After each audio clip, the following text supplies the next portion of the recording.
మెహబూబాబాద్ జిల్లా కురవిలో ఈ నెల 15వ తేదీన భద్రకాళి సమేత వీరభద్రస్వామి కళ్యాణోత్సవం జరగనుంది. దీనికి సంబంధించిన ఏర్పాట్లను ఎమ్మెల్యే రామచంద్ర నాయక్ పరిశీలించారు. భక్తులకు ఇబ్బందులు కలగకుండా చర్యలు తీసుకుంటామని రామచంద్ర నాయక్ అన్నారు. ఆలయ ప్రాంగణంలో అభివృద్ధి కార్యక్రమాలు చేశామని రామచంద్ర నాయక్ తెలిపారు.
ఏ తీయాలది నిప్పి పెడితే బర్రబరం అనుకుతారు.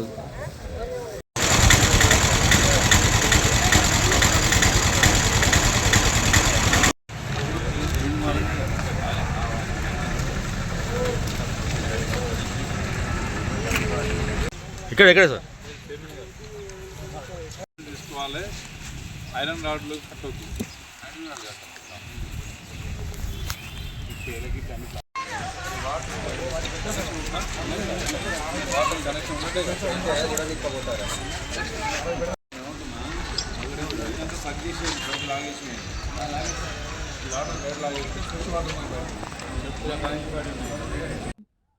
భద్రకాళి సమేత వీరభద్రుడి కళ్యాణ బ్రహ్మోత్సవాలు వచ్చే ఆదివారం 15వ తారీఖున మరి జరగనున్నాయి. తెలంగాణ రాష్ట్ర పలు మూలల నుంచి దాదాపు 2-3 లక్షల పైన భక్తులు వచ్చే ఒక మహా శివరాత్రి పరంగా అంటే సందర్భంగా పురస్కరించుకొని వివిధ ప్రాంతాల నుంచి తెలంగాణ మూలల నుంచి వచ్చే అశేష భక్త జనానికి అన్ని రకాలుగా ఇక్కడ ఏర్పాట్లు, స్నానాలకు అదేవిధంగా నిద్రకు మరి పూర్తి ఏర్పాట్లు చేయాలని చెప్పి అధికారులు గత వారం సూచించడం జరిగింది. అదే క్రమంలో అన్ని శాఖల అధికారులు మరి ఇక్కడ ఏర్పాట్లు ముమ్మరంగా సాగుతూ ఉన్నాయి. తప్పకుండా ప్రతి సంవత్సరానికి గతంలో కంటే మరి మెరుగ్గా మరి ఏర్పాట్లు చేయాలనే సంకల్పంతో మరి ఈరోజు రాష్ట్ర ప్రభుత్వం పెద్దలు ముఖ్యమంత్రి వర్యులు రేవంత్ రెడ్డి గారి ఆదేశాలతోని అదేవిధంగా ఎండోమెంట్ శాఖ మంత్రులు కొండ సురేఖ గారి మరి పర్యవేక్షణలో ఇక్కడ ఏర్పాట్లు ఎండోమెంట్ డిపార్ట్మెంట్ వారు అదేవిధంగా పర్యవేక్షించడానికి ఈరోజు రావడం జరిగింది. నిజంగా అంటే గత 10 సంవత్సరాల నుంచి నేను చూస్తూ ఉన్నా.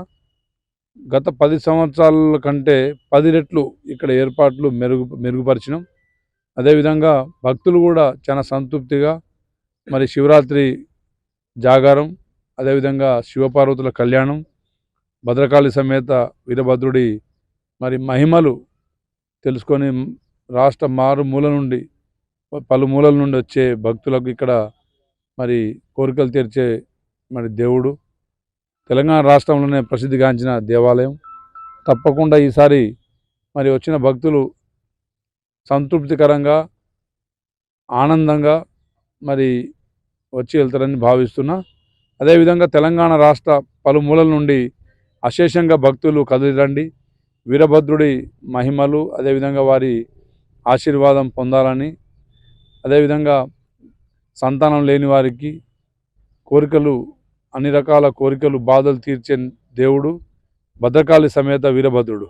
కాబట్టి తప్పకుండా రావాలి, ఈ దేవాలయ మహిమలు తెలుసుకోవాలి, వారి ఆశీస్సులు, స్వామివారి ఆశీస్సులు పొందాలని చెప్పేసి